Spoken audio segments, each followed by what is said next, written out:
안녕하세요. 저는 올해 30살 남자이고 저는 세상에 하나밖에 없는 여동생과 함께 살고 있습니다. 나이가 30이 되도록 왜 여동생과 사는지 궁금해 하실 텐데요. 그 이유는 저희가 어머니, 아버지 두 분 다 안 계세요. 이 이야기를 한번 해보려고 합니다. 제가 18살 때로 거슬러 올라가면 저희 집은 아버지가 재산이 좀 많은 편이라서 그 당시에는 나름 부유한 집안에서 살았어요. 바나나 먹고 피자 먹고 그랬었죠. 제 동생과는 4살 차이가 나는데 그때 동생의 나이는 14살이었습니다. 저희는 정말 친했고 동생이 너무 착하고 순해서 같이 놀러도 자주 다녔고 퍽하면 울어서 제가 많이 위로도 해주기도 했어요. 그런데 한 가지 문제점이 있다면 저희 집은 별로 화목하지 않았습니다. 저희 아버지가 연세가 많으신 편이었는데 무려 60살이었어요. 저를 어떻게 낳았냐고 많이들 걱정하겠지만 그때 저희 어머니가 40대 후반이셔서 저희를 낳을 때는 젊었습니다. 아버지와 어머니가 나이 차이가 조금 나는 편이라서 두 분이서 부부싸움을 굉장히 많이 했어요. 처음에는 말로만 싸우시다가 나중에는 아버지가 어머니에게 손찌검까지 행사했습니다. 저와 동생은 그런 아버지가 너무 무서웠고 동생과 저는 항상 어머니 아버지가 싸우는 곳과 가장 멀리 떨어진 방으로 이동해서 귀를 막고 얼른 끝나기만을 바랬죠. 동생은 마음이 너무 여려서 항상 울었기 때문에 저는 동생을 계속 위로해주고 그랬답니다. 부부싸움이 한바탕 끝나시면 어머니는 배를 움켜잡고 절뚝절뚝 걸으시면서 저희에게 오셔서 펑펑 우셨고 저도 그런 어머니를 안았어요. 어머니는 항상 상처로 가득한 몸을 가지고 계셨고 그런 어머니가 저희는 너무 불쌍했습니다. 저는 얼른 성인이 되면 어머니와 동생을 데리고 이 집에서 나갈 거라고 다짐을 했어요. 그런데 부부싸움은 하루에 한 번은 기본으로 하셔서 저희가 방에서 나갈 시간은 오로지 학교를 갈 시간밖에 없었어요. 집으로 돌아오면 항상 집은 부서진 물건들로 난장판이었고 제가 그 물건들을 치우느라 시간을 다 써야 했죠. 그런데 그날따라 학교를 마치고 집으로 갔는데 집이 너무 깨끗하더라고요. 저는 드디어 어머니와 아버지가 금슬이 좋아지셨나 싶었는데 집에는 아무도 안 계셨고 저와 동생뿐이었어요. 저는 오랜만에 넷이서 밥을 먹을 수 있을 것만 같아서 식탁에 저녁 밥상을 차렸고 아버지와 어머니가 집에 돌아오기만을 기다렸습니다. 그런데 집에는 아버지와 함께 모르는 여성분이 같이 들어오시더라고요. 그러곤 아버지가 인사하거라. 이제 너희 엄마 될 사람이야. 라고 하는 게 아니겠어요? 저희는 눈치껏 인사를 하긴 했지만 그 사람은 저희 어머니보다 훨씬 젊어 보였어요. 알고 보니 그 아줌마는 32살이었습니다. 아버지가 60대인데 그 아줌마가 30대라니. 그때 딱 알았죠. 저 아줌마는 저희 아버지를 사랑해서 만나는 게 아니라 저희 아버지 재산을 노리는 거라고요. 아무튼 제가 어머니 아버지와 함께 먹기 위해 차린 밥상을 모르는 아줌마와 먹게 되었고 저는 아버지에게 아버지, 어머니는 어디라고 제 말이 끝나기도 전에 아버지는 이제 그 이야기는 하지 말아라 라고 큰 소리로 말씀하셨습니다. 저는 도대체 무슨 일인가 싶었고 그때 아버지가 너희 엄마와 이혼을 하고 이 여자와 다시 결혼할 예정이니 이젠 이 사람이 너희 어머니다 라고 하시더군요. 저는 도저히 이 상황이 용납이 가지 않아서 자리에서 벌떡 일어나 항의했어요. 아버지, 이건 아니죠. 이유는 그렇다 쳐도 바로 다른 아줌마를 데리고 와서 대뜸 저희에게 어머니라고 하라뇨. 저는 절대 이 아줌마를 어머니라고 못 불러요. 재혼은 절대 안 돼요. 라고요. 아버지에게 맞을 각오를 하고 말했습니다. 그런데 제 예상과는 다르게 아버지는 아무 말이 없으셨고 알겠다라고 하시는 게 아니겠어요? 저는 예상치 못한 아버지의 반응에 조금 당황하긴 했지만 그래도 자식이라고 이렇게 제 의견을 존중해 주시는구나 싶었죠. 아줌마는 빈정이 상했는지 표정이 안 좋았고 나중에는 여보, 하며 애교를 떨며 아버지에게 음식을 먹여주더라고요. 아버지도 손과 발이 다 있으신 건강한 몸인데 아줌마는 반찬들을 아버지 밥숟가락 위에 올려주며 먹여주었습니다. 아버지는 그것도 좋다고 웃으면서 받아먹고 저와 동생은 그런 꼴사 나온 장면을 바로 앞에서 보고 있으니 도저히 밥이 넘어가지 않더라고요. 그렇게 저녁 식사를 대충 끝내고 저와 동생은 각자 방으로 들어갔는데 그 아줌마는 자기 집으로 돌아가지 않는 겁니다. 밤 10시가 되어도 가지 않았고 나중에는 저희 어머니가 입던 잠옷까지 자기가 걸치고는 저희 집을 유유히 걸어 다니더군요. 그러고는 마치 정말로 저희 집사람이 된 듯이 안방으로 들어가서 아버지와 함께 침대에 누웠습니다. 그런 뻔뻔한 아줌마의 모습에 너무 어이가 없었죠. 그러고는 말숙씨, 이리 와요. 라는 애교가 가득 담긴 아버지의 말이 들렸고 처음 들어보는 낯선 말투에 너무 당황해버렸죠. 저와 동생은 어머니를 어떻게든 찾고 싶었고 어른이 되면 집을 나가서 어머니와 함께 셋이서 살고 싶었어요. 그래서 틈만 나면 어머니에게 전화를 걸고 문자를 남겼는데 어머니는 아무런 답장이 없으셨고 결국 아버지에게 들통이 나고 말았습니다. 아버지는 저의 휴대폰을 빼앗아가면서 제 연락처에 엄마라고 저장되어 있는 것을 보고 이젠 이 사람 네 엄마 아니라니까? 라며 휴대폰을 마구 집어던지셨죠. 저는 이중적인 아버지의 모습에 소름이 끼쳤지만 반항하지 않았고 아버지는 얼마 뒤 새 휴대폰을 사주셨습니다. 저와 동생이 아버지의 재혼을 반대하니 아버지는 그 아줌마와 동거를 시작했어요. 그 아줌마는 저희 엄마의 옷과 액세서리 가방을 착용하면서 진짜 아버지의 아내가 된 마냥 행동하고 다녔습니다. 저는 그 여자를 단 한 번도 엄마라고 부른 적이 없었는데 어느 날은 저와 동생은 학교를 다녀와서 집으로 돌아왔고 아줌마가 주방에서 요리를 하고 있었어요. 제가 아줌마 학교 다녔습니다 하면서 인사를 했는데 그 아줌마가 엄마라고 부르렴? 라고 하길래 네? 라고 했죠. 한 번도 아줌마라고 부를 때 뭐라고 한 적 없었거든요. 나 이제 집 안주인 될 사람인데 그럼 너희 엄마가 되는 거잖니? 앞으로는 나를 엄마라고 부르렴? 너희 아빠가 언제까지 너네 편 들어줄 것 같냐? 곧 나랑 너희 아빠 사이에서 아기 만들 거니까 너흰 이제 이 집에서 찬밥 신세 될 거야. 아줌마의 말에 동생은 펑펑 울었고 저는 아줌마가 요리하고 있던 그릇을 던졌습니다. 그런데 접시가 깨진 소리에 방에 계시던 아버지가 나와서 화를 내셨죠. 야, 너 뭐 하는 거야? 어디서 그런 버릇없는 행동을 해? 그런 거 누가 가르쳤냐? 여보, 나 애들 보기 너무 힘들어.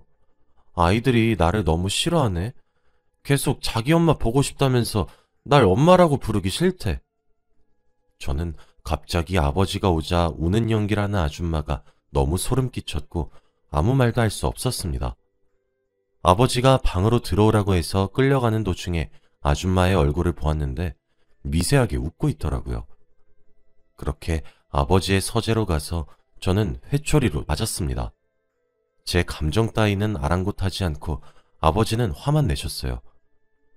너 그렇게 행동하면 아빠가 욕먹는 거 몰라? 네 엄마가 그렇게 가르치디? 앞으로는 최말숙, 저 사람이 네 엄마란 말이다. 언제까지 엄마 보고 싶다고 찡찡대는 어린애처럼 살겠다는 거야? 라면서요. 저는 울지도 않고 가만히 고통을 참으면서 아무 대답도 하지 않았어요. 아버지는 나이가 있다 보니 때리는 것도 힘이 드셨는지 몇십 분 뒤 그만두셨고 저는 방으로 들어가 문을 잠그고 펑펑 울었습니다. 너무 서럽고 어머니가 보고 싶었거든요. 당장 이 집에서 나가는 게 제 삶의 목표가 되었습니다. 그날 이후로 아줌마는 집에서 살만해졌는지 아버지가 준 용돈으로 비싼 명품 쇼핑도 하고 친구들을 불러 집에서 놀곤 했어요. 저와 동생은 집에 오면 항상 아줌마 지인분들이 있었기 때문에 방으로 바로 올라가야 했고 아버지는 밖에서 일을 하고 계셨기 때문에 이 상황을 전혀 모르셨죠. 그런데 어느 날은 집으로 들어갔는데 낯선 남자와 눈이 마주쳤습니다. 저도 처음 보는 남자였는데 젊은 사람 같았어요. 나이는 아줌마와 비슷해 보였고 제가 거실로 들어가니 아줌마와 그 남자는 당황하더라고요. 다른 것은 다 이해를 했지만 아버지를 두고 다른 남자와 저희 집에서 대놓고 바람을 피우다뇨. 저는 얼른 아버지에게 전할 생각을 하고 있었는데 아줌마가 제 손목을 끌고 다락방으로 들어갔어요. 너 오늘 본 것들 네 동생이나 네 아빠 귀에 들어가면 당장 이 집에서 내쫓을 줄 알아? 제가 집에서 쫓겨나는 걸 무서워할 것 같으세요? 그냥 다 말하고 집에서 쫓겨나서 저희 엄마랑 동생이랑 같이 살게요. 너네 엄마 어디 있는지 아니? 저는 멈춰서서 이야기를 계속 들었어요. 너 오늘 얘기 아무한테도 말 안 하면 너네 엄마 어디 있는지 내가 말해줄게. 나도 내 남편 전처가 어디 있는지 안 알아봤겠니? 그러니까 엄마 보고 싶으면 조용히 입 다물고 있는 게 좋을 거야. 라고 한 뒤 다락방을 나갔습니다. 저는 아버지가 그 여자의 진실을 알게 되는 것도 중요했지만 어머니를 만나는 게 더 중요했기 때문에 아줌마의 말을 믿기로 했어요. 제가 아버지에게 아무 말도 하지 않으니 그날 이후부터 대놓고 저희 집에 그 남자 데리고 와서는 둘이서 알콩달콩 데이트를 했고 저는 보고도 아무것도 할 수 없었습니다. 그래도 나중에 혹시 모르니 그 사람들이 서로를 바라보느라 정신이 없었을 때 저는 둘이서 그러고 있는 장면을 몰래 증거로 남겨놓았고 언젠가는 쓰일 일이 있겠지 싶었죠. 그렇게 몇 달이 지났고 저는 어느덧 성인이 되기만을 기다리고 있었죠.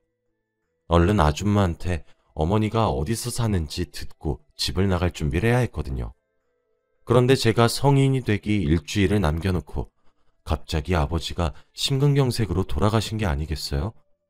저는 너무 놀라서 아줌마의 연락을 받고 동생과 집으로 달려갔는데 아버지는 침대에 누워 계셨고 아줌마는 아버지의 손을 잡고 펑펑 울고 계셨습니다.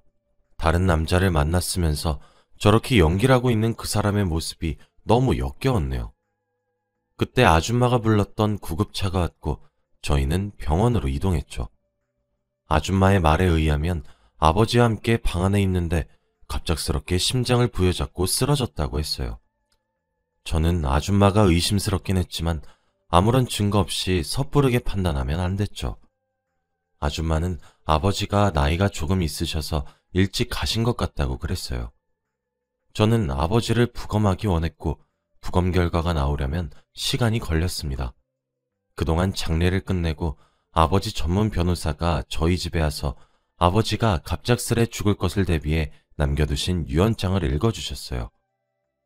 나의 모든 건물, 토지 재산들을 내 동거녀 최말숙에게 양도한다 라는 내용이었습니다. 저는 너무 놀라서 네? 라고 했는데 그때 아줌마의 표정은 굉장히 흡족해 보였고 기뻐 보였죠. 아줌마는 아버지의 재산을 노리고 저희 집에 들어온 것이 맞았던 거고 그 많은 재산은 평생 써도 남는 수준이었기 때문에 너무 화가 났습니다. 그래서 저는 무조건 안 된다고, 이건 절대 안 된다고 했지만 이미 아버지의 유언장에는 아줌마에게 모든 재산을 상속한다고 써져 있었기 때문에 저의 말은 무의미했죠. 저는 그때 갓 20살이 넘어서 다양한 법률사무소에 가서 어떻게든 이 상황을 해결하려고 했습니다. 그때 법률사무소에서 상담을 받는데 요즘은 유류분 제도라는 법이 있어서 저처럼 이런 상황이 생겼을 때를 대비해서 만들어진 법이 있더군요. 그래서 있는 돈 없는 돈 다 끌어모아서 변호사를 선임했고 아줌마에게 소송을 하기로 했습니다. 그때쯤 아버지의 부검 결과가 나왔는데 선생님께서 저의 아버지가 죽게 된 원인은 심근경색이 아니라고 했습니다. 그리고 그 집에는 아버지와 아줌마 두 분밖에 없었고 아버지를 죽게 만든 범인은 아줌마였고요. 저는 아버지를 사랑하지도 않았고 아버지의 죽음을 슬퍼하는 것도 아니었지만 그래도 돈 때문에 아버지를 죽였던 사실은 너무 괘씸했죠. 그래서 무조건 소송에서 이기겠다고 다짐했고 아버지를 죽인 증거물을 찾기 시작했어요. 아줌마는 제가 자기를 의심할 거라는 것을 예상하지 못했는지 온 집안에 증거를 뿌려놓은 수준이더라고요. 그래서 급히 지문을 채취했고 증거를 하나둘씩 습득했습니다. 물론 아줌마가 내연남을 데리고 와서 같이 놀아놨던 증거자료도 제출을 했고요. 저는 그렇게 아줌마에게 소송을 걸었습니다. 아줌마는 아버지가 돌아가시자마자 그 남자와 아버지의 재산을 가지고 둘이서 같이 살고 있었고 저희는 아직 그 집에서 여동생과 같이 살고 있었습니다. 그런데 어느 날 집에 택배를 시킨 적이 없는데 집으로 택배가 와서 문을 열고 받았어요. 그런데 생각보다 가벼운 택배에 얼른 열어보았는데 상자 속에는 죽은지와 함께 편지 한 통이 있더라고요. 저는 너무 놀라서 그 박스를 던져버렸고 편지를 읽었죠. 바로 그것은 소송을 당한 아줌마가 저에게 보낸 것이었습니다. 내가 너 지구 끝까지 찾아갈 거야. 각오해. 이 돈 절대 너한테 못 줘. 저는 이 편지와 죽은 쥐까지도 증거로 제출했네요. 이러면 자기 무덤 자기가 파는 걸 모르는지 필적 감정하면 바로 나오는데 왜 이렇게까지 해서 저에게 겁을 주려고 안달이 났는지 싶었습니다. 아무튼 그렇게 아줌마가 보낸 죽은 쥐와 편지 때문에 저는 소송을 쉽게 이길 수 있었고 아버지의 재산을 지킬 수 있었죠. 저는 재판장에서 아줌마를 만나고 마지막으로 단둘이 있을 시간이 있었어요. 제가 아줌마에게 아줌마, 이제 말씀해 주셔야죠. 저희 엄마 어디에 계시는지 라고 하니 아줌마가 미친 사람처럼 껄껄대며 웃더라고요. 저는 이 사람이 드디어 제정신이 아닌가 보다 했는데 너희 엄마? 라고 말을 하며 손가락으로 하늘을 가리켰습니다. 저기 있지 라고 하길래 저는 한동안 이해를 하지 못했다가 아줌마의 웃음소리에 정신을 차리고 아줌마의 멱살을 잡았어요. 뭐? 우리 엄마 어떻게 한 거야? 아줌마는 끝까지 저를 보고 비웃으면서 말했어요. 지금 나이가 몇 갠데 아직도 엄마 보고 싶다고 찡찡대니? 네 엄마? 이 세상에 없어. 그렇게 네 엄마가 보고 싶으면 너도 따라가던가 라고 했습니다. 저는 아줌마가 미쳤다고 생각했고 저는 그런 사람의 말을 믿지 않기로 했습니다. 그렇게 아줌마는 감옥으로 갔고 저는 동생과 함께 어머니의 흔적을 찾는 것에 집중했어요. 그런데 변호사님께서 저희 어머니가 사망신고가 되어 있다고 하더군요. 저는 상상이 현실이 되었다는 생각에 망연자실했고 어머니의 마지막 주소지로 등록되어 있는 곳으로 갔습니다. 정말 작은 동네의 허름한 원룸이었어요. 한 사람이 들어가기에도 벅찬 곳이었는데 이런 곳에서 어머니가 혼자 살았다고 생각하니 너무 마음이 아팠죠. 그때 저와 동생이 그곳을 서성거리고 있으니 그곳 주인 아주머니께서 누구셔? 라고 물어보았습니다. 제가 그 말을 듣고 아주머니를 쳐다보니 설마 203호 자식들인가? 라고 하시는 게 아니겠어요? 저희를 어떻게 아세요? 워낙 203호가 자기 딸아들 얘기를 자주 했어. 많이 닮았네. 근데 너무 늦게 찾아온 거 아닌가? 죄송해요. 저희도 찾아오고 싶었는데 우선 여기로 들어오게. 집주인 아주머니는 저희를 들여보내 주셨어요. 아주머니의 말에 의하면 저희 어머니는 혼자서 이 집에서 살았고 얼마 안 돼서 세상을 떠났다고 하셨어요. 저희 남매는 너무 놀랐고 슬퍼서 아무 말도 할 수 없었죠. 그런데 그 뒤에 하시는 말이 더 충격적이었습니다. 저희 어머니는 아버지와 이혼을 하기 전에 뱃속에 아버지의 아이를 임신했다고 했어요. 그러니까 저희의 막내 동생이죠. 그런데 그때는 아버지가 아줌마와 불륜을 일으키고 있었고 어머니는 어떻게든 그 아이를 낳아서 혼자서라도 키우고 싶었대요. 그런데 아버지는 아줌마와 살기 위해서 이혼을 준비하고 있는데 대뜸 아이를 낳고 싶다고 하니 화가 났던 거죠. 그래서 아버지는 자기 말을 듣지 않는 어머니에게 폭력을 행사했고 어머니는 참다 못해 도망쳤지만 폭력에 시달린 후유증 때문이었는지 아이를 잃었다고 해요. 아이까지 잃은 어머니는 극도의 스트레스 탓에 어느 날 갑자기 쓰러지셨고 쓸쓸히 눈을 감으셨다고 합니다. 저와 동생은 어머니의 그런 이야기를 듣고 눈물을 펑펑 흘렸고 일찍 찾아뵙지 못했다는 것이 죄송했습니다. 어머니가 저의 전화와 문자를 받지 않았을 때부터 찾아다녔어야 했는데 주인 아주머니가 저희 어머니의 보호자로 해주셔서 근처 묘지에 묻어주셨다고 했어요. 그래서 저희는 아주머니께 감사 인사라고 당장 그 묘지에 가서 어머니께 인사를 드렸습니다. 엄마, 우리가 너무 늦었지? 일찍 찾으려고 했는데 그럴 수가 없었어. 너무 미안해.